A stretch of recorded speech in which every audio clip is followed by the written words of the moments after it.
What is the cost of Biden's student loan debt cancellations? The Congressional Budget Office estimates that the price tag is about $430 billion over the next 30 years. Biden's plan, announced in August, involves providing up to $10,000 to $20,000 in debt relief to borrowers who earn less than $125,000 per year. The Congressional Budget Office director told Republican lawmakers that the projected figure is still an estimate. The cost will depend on future economic conditions and on how the loan terms are modified in the future. With the economy top of mind for most voters heading into the 2022 midterms, we recently spoke with Florida Congressman Carlos Jimenez. Here's a look.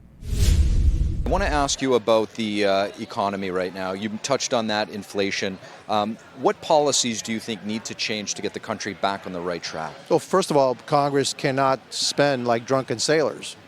And actually, we're giving drunken sailors a good reputation. I mean, Congress is spending that much money.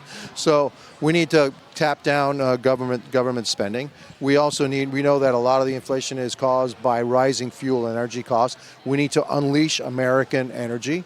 Right now, the Biden administration is bent on destroying American energy and making us dependent on foreign powers for our energy, which is insane.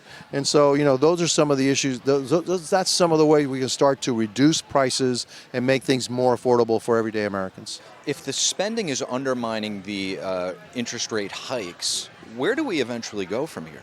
We need to stop spending, all right, and we need to cut wasteful government spending, and that's one of the things we want to do. And so when we get into in power, hopefully we will not have these trillion-dollar programs that actually do the opposite of what the bill says. Like the anti-inflation bill is actually inflationary. And so there's, billions of dollars I think are completely wasted that put a burden on our children because we're going to have to pay the debt, and then putting the burden on everyday Americans today because of rising inflation, which is fueled by this out-of-control spending in Congress. Congressman, one of the important topics that you mentioned is immigration. I can't think of a better person to talk about this issue. Right now, you represent a lot of folks that are coming here from Cuba, Venezuela. You also have a personal story when it comes to immigration. How do we make sure that we're letting the right people in and sending the right people back? Well, I think you have to reinstall the Trump era Remain in Mexico policy. The Remain in Mexico policy just said you remain in Mexico until we had your hearing. And then those folks that have a legitimate claim to get into the United States are allowed into the United States. What happened is now everybody's coming through. And so, yes, there are people that have legitimate claims. They're fleeing tyranny, Cuba, Venezuela, et cetera. But there's a whole bunch of other people that are here for other reasons. There's also about 1 million people, 500,000 that we know of, and another 500,000 we know nothing about that have never been even intercepted. We don't even know who they are. All right, and they're entering the country. So even though I represent a large number of Cubans and Venezuelans and understand what it is to flee tyranny, because I'm one of them. I actually left Cuba when I was 7 years old. We also understand that it needs to be done in an orderly, legal fashion. Congressman Jimenez, thank you so much. Thank you. Americans continue to worry over inflation. This, according to a recently released survey. The survey from Bank of America shows that 71% of U.S. workers say their salaries and wages are not keeping pace with living costs. That's up from 58% in February.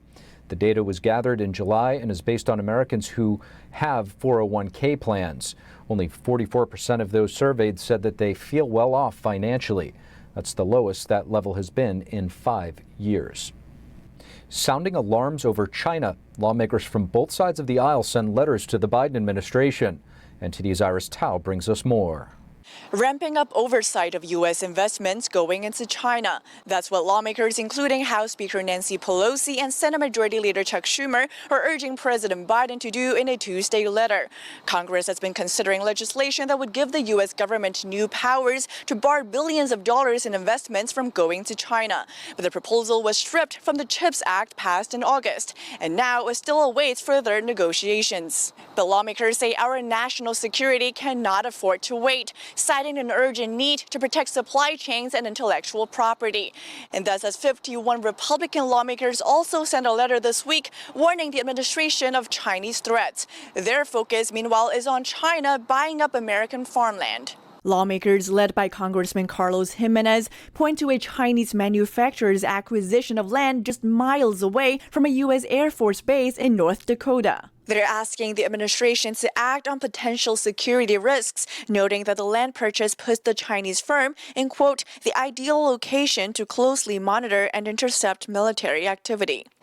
And as these purchases raise red flags on the Hill, lawmakers are introducing legislation to ban foreign adversaries from buying land anywhere near U.S. military bases, though further actions are needed to make that into law. Reporting in Washington, D.C., Iris Tao, NTD News.